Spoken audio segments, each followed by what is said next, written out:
마태복음 5장 27절부터 37절 말씀입니다. 간음하지 말아라 하고 말한 것을 너희는 들었다. 그러나 나는 너희에게 말한다. 여자를 보고 음욕을 품는 사람은 이미 마음으로 그 여자를 범하였다. 네 오른 눈이 너로 하여금 죄를 짓게 하거든 뺏어내버려라. 신체의 한 부분을 잃는 것이 온몸이 지옥에 던져지는 것보다 더 낫다. 또 네 오른손이 너로 하여금 죄를 짓게 하거든 찍어서 내버려라. 신체의 한 부분을 잃는 것이 온몸이 지옥에 던져지는 것보다 더 낫다. 누구든지 아내를 버리려는 사람은 그에게 이혼 증서를 써주어라 하고 말하였다. 그러나 나는 너희에게 말한다. 음행을 한 경우를 제외하고 아내를 버리는 사람은 그 여자를 간음하게 하는 것이요 또 버림받은 여자와 결혼하는 사람은 누구든지 간음하는 것이다. 옛 사람들에게 말하기를 너는 거짓 맹세를 하지 말아야 하고 네가 맹세한 것은 그대로 주님께 지켜야 한다 한 것을 너희는 또한 들었다. 그러나 나는 너희에게 말한다. 아예 맹세하지 말아라.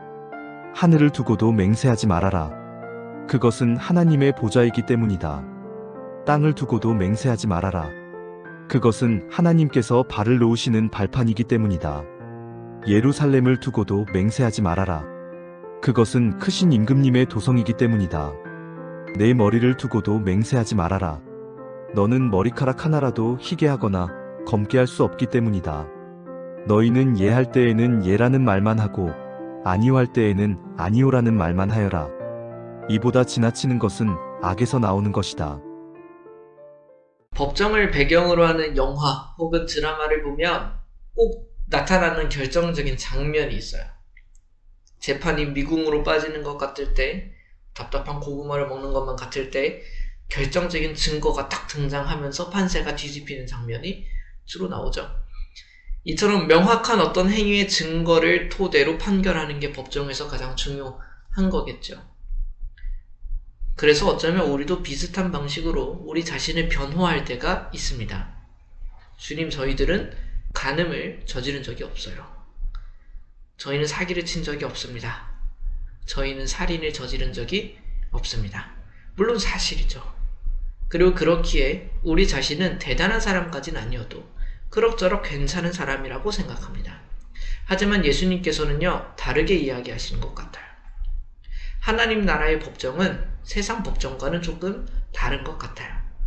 하나님께서는 겉으로 드러난 행위만 보시는 분이 아니라 우리의 마음까지 보시기 때문에 그렇습니다. 본문 27절, 28절을 볼까요? 간음하지 말아라 하고 말한 것을 너희는 들었다. 그러나 나는 너희에게 말한다. 여자를 보고 음욕을 품는 사람은 이미 마음으로 그 여자를 범하였다. 이 본문 앞에 우리는 어떻게 서야 할까요? 물론 우리는 행위로 간음을 하지 않았을 수 있습니다. 대부분의 사람이 그럴 겁니다. 그러나 우리 모두는요, 마음으로 음욕을 품었고 그렇게 간음까지 행하게 된 사람들이래요. 오늘 우리는 하나님께서 원하시는 진정한 거룩이 무엇인지를 살펴봐야 합니다. 예수님께서는 가정법처럼 음욕을 품은 사람은 이라고 말하셨겠지만 사실 모든 사람은 알아요. 다 별반 다르지 않고 이것에 해당된다는 것을. 하나님께서는 우리의 행위만 보지 않으십니다. 우리의 마음의 동기와 욕망까지 보시는 분이세요. 그 앞에서 우리가 음욕에 대한 마음만 품었다고 하더라도 곧 그것이 간음과 다를 바가 없다고 선고하십니다. 이어서 볼까요? 본문 29절과 30절입니다. 내 오른 눈이 너로 하여금 죄를 짓게 하거든 뺏어내버려라. 신체의 한 부분을 잃는 것이 온몸이 지옥에 던져지는 것보다 더 낫다. 또 내 오른손이 너로 하여금 죄를 짓게 하거든 찍어서 내버려라. 신체의 한 부분을 잃는 것이 온몸이 지옥에 던져지는 것보다 더 낫다. 아마 이 말씀을 처음 들었던 사람들은 굉장히 충격을 받았을 것 같아요. 그리고 잠깐 고민을 했을지도 모르겠어요. 정말 예수님을 따르고 거룩하게 살려면 내 신체의 한 부분을 잘라내기까지 해야 될까? 그렇지 않습니다. 실제로 그렇지도 않고요. 예수님께서는 우리를 소중하게 여기시는 분이에요. 그렇다면 이게 어떤 의미일까? 죄에 대해서요, 이만큼 단호하게 끊어내라는 말입니다. 길가에 자라는 잡초들이 있어요. 여러분, 잡초 뽑아보셨습니까? 잡초는요, 뽑아도 계속 자라요. 마치 우리의 죄와 같아요. 그 근본 토양을 갈아엎지 않으면요, 문제는 해결되지 않아요. 눈으로 계속 죄를 짓게 됩니까? 그럼 아예 보지 말라는 거예요. 우리가 살아가는 세대가 얼마나 성적으로 자유로운가요? 성적인 유혹을 상술로서 삼는 분야가 또 얼마나 많은 거예요. 그런데 그 문화 속에서 나는 그것들을 봐도 음란한 생각이 안 들 거야 라고 말하면서 계속 보는 거예요. 어떻게든 이기려고 하는 거예요. 그렇지, 그런 문화는 끊고 싶지 않으면서 내가 음란한 생각과 음욕을 품지 않겠다고 결단하는 겁니다. 여러분, 안 됩니다. 우리는 마음에 올라오는 생각들까지 지배할 수 없어요. 아예 보지 말라는 거예요. 이처럼 손으로 우리가 어떤 죄를 짓는 행위를 하면 그 행위와 가까운 행위 자체를 하지 말라는 거예요. 이어서 33절부터 35절에 보면 맹세에 대한 말씀이 나옵니다. 옛사람들에게 말하기를 너는 거짓 맹세를 하지 말아야 하고 내가 맹세한 것은 그대로 주님께 지켜야 한다 한 것을 너희는 또한 들었다. 그러나 나는 너희에게 말한다. 아예 맹세하지 말아라. 하늘을 두고도 맹세하지 말아라. 그것은 하나님의 보좌이기 때문이다. 땅을 두고도 맹세하지 말아라. 그것은 하나님께서 발을 놓으시는 발판이기 때문이다. 예루살렘을 두고도 맹세하지 말아라. 그것은 크신 임금님의 도성이기 때문이다. 당시 사람들은 자신의 말에 신뢰성을 더하기 위해서 하늘이고 땅이고 맹세했던 것 같아요. 그러면서 내 말이 진실이다. 그렇다면 이들이 왜 이렇게까지 맹세했을까요? 사람들이 안 믿으니까요. 다른 이들이 안 믿어주니까 이렇게까지 맹세하는 거예요. 우리도 그렇잖아요. 정직한 사람들은요, 특별한 맹세가 필요 없어요. 그 사람이 정직하다는 걸 아는 사람들한테는요, 특별한 맹세가 필요 없다고요.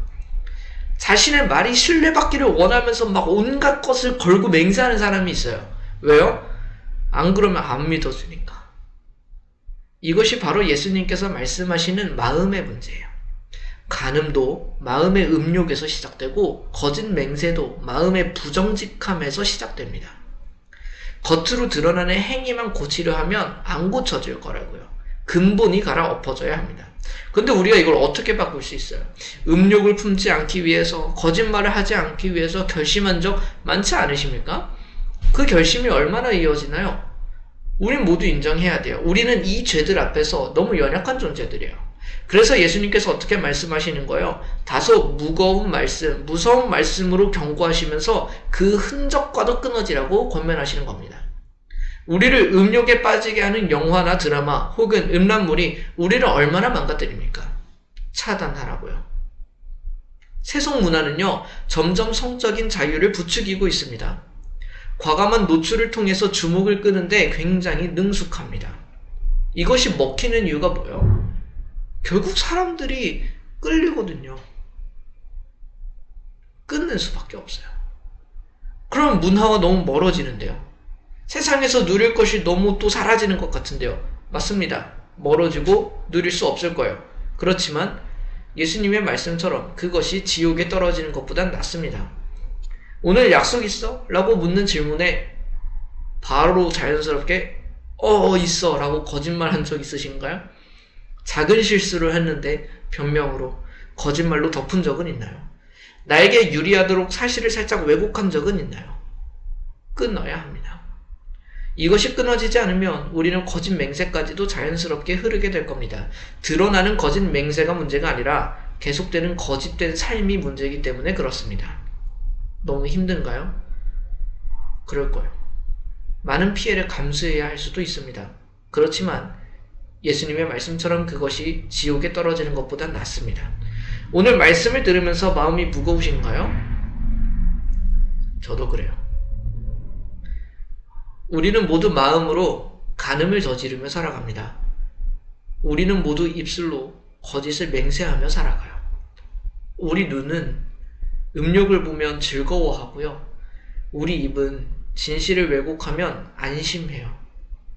이것이 우리의 죄성입니다. 그러니 여전히 예수님을 의지할 수밖에 없어요. 베드로전서 2장 22절에서 예수님에 대해 이렇게 증언합니다. 그는 죄를 지으신 일이 없고 그의 입에서는 아무런 거짓도 찾아볼 수 없었습니다. 예수님은 죄가 없으시고 거짓도 없으신 분이시래요. 오늘 본문에서 보게 된 간음과 거짓 또한 그렇겠죠. 예수님께서는 우리에게 이 모든 죄를 끊으라고 단호하게 말씀하셨습니다. 그리고 그분이 직접 손과 발에 못이 박히셨음을 기억하십시오. 우리에게 경고하시고 그 경고를 친히 대신 받으신 예수님을 기억하시라고요. 예수님께서는 우리의 죄의 대가를 대신 치르셨습니다. 그만큼 우리가 이 죄에서 끊어지기를 원하시는 분이시다. 그렇다면 우리를 이 죄 가운데 내버려 두지 않으실 겁니다. 지금도 우리를 위해 중보해 주실 겁니다. 성령 하나님께서 우리의 눈을 지켜주시고 마음을 정결케 하시고 입술을 다스려 주실 거예요. 우리의 삶 속에서 그렇게 음욕과 거짓이 끊어지기를 소망합니다. 그 현장에서 도망칩시다. 그저 끊어버립시다. 이겨낼 수 있다고 생각하지 마시고, 나는 이런 거에 영향받지 않을 거라고 생각하지 마시고, 우리가 할 수 있는 것은 이것뿐이에요. 그리고 기도하는 거예요. 주님 앞에 서서 구하는 겁니다. 주님, 오늘 제 눈을 지켜주십시오. 음욕을 품지 않게 해주십시오. 제 마음을 깨끗하게 해주십시오. 제 입술을 정직하게 해주십시오. 주님의 은혜가 이렇게 구하는 우리 모두에게 내리기를 소망하고 또 내릴 것을 믿습니다. 겉모습이 아니라 우리의 마음과 동기에서부터 주님을 닮아가는 우리가 되었으면 좋겠습니다. 잠시 함께 기도합시다. 거룩하신 하나님 아버지, 겉으로는 정결한 척하지만 우리 마음속에 있는 음욕과 거짓을 고백합니다. 내 힘으로는 내 눈과 마음을 통제할 수 없는 연약한 죄인임을 주님 앞에 고백하니 우리를 불쌍히 여겨주십시오. 우리의 죄를 끊어내기 위해 대신 십자가에서 찢기신 예수 그리스도의 사랑을 의지합니다. 그 보혈의 능력으로 우리를 깨끗하게 하여 주십시오. 이제 우리가 겉모습만 관리하는 껍데기 신앙을 버리게 하시고 성령의 도우심으로 우리 마음의 동기부터 입술의 작은 말 한마디까지 주님을 닮아가는 정직한 백성이 되게 하여 주십시오. 우리의 마음을 돌아보시며 우리를 거룩하게 빚어가시는 예수 그리스도의 이름으로 기도드립니다. 아멘.